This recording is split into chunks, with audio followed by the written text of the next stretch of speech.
Salamo faha-efapolo. Fisaorana noho ny famonjena efa azo sy fanolorana ny tena ankatony tenin'Andriamanitra ary fangatahana ho amin'ny andro sisa.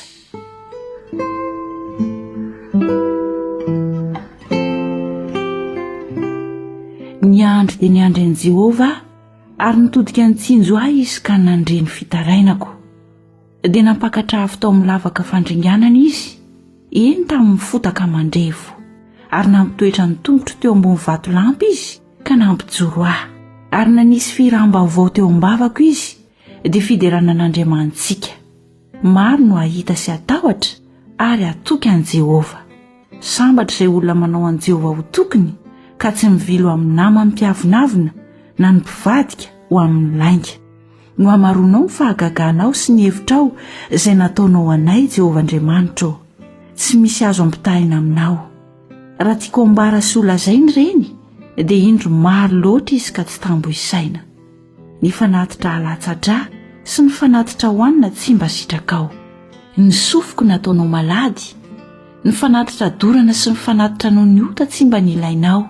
Dia hoy izaho, ity aho tonga ao amin'ny horonam-boko ny nanoratanahy. Ny anao ny sitraponao Andriamanitra no sitrako, ary ny lalànao no ato anatiko. Efa nilaza teny mahafaly ny amin'ny fahamarinana teo amin'ny fiangonana lehibe aho.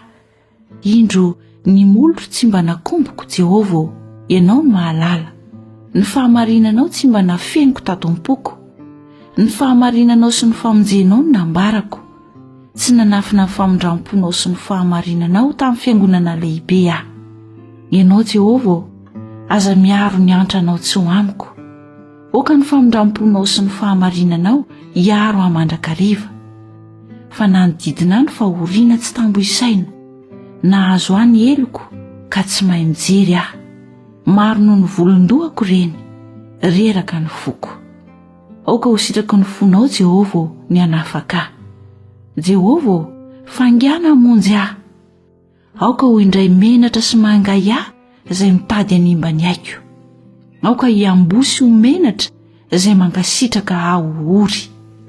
Aoka ho ankona noho ny fahamenarany ireny manao amiko hoe ia sa koa izay. Aoka ho faly sy ho ravoravo aminao izay rehetra mitady anao. Aoka izay rehetra tia ny famonjenao hanao mandrakariva hoe ankalazaina anie Jehovah, fa na dia ory sy malahelo aza ny tompony mihevitra ahy. Mpamonjy sy mpanafaka ianao, aza ela Andriamanitra.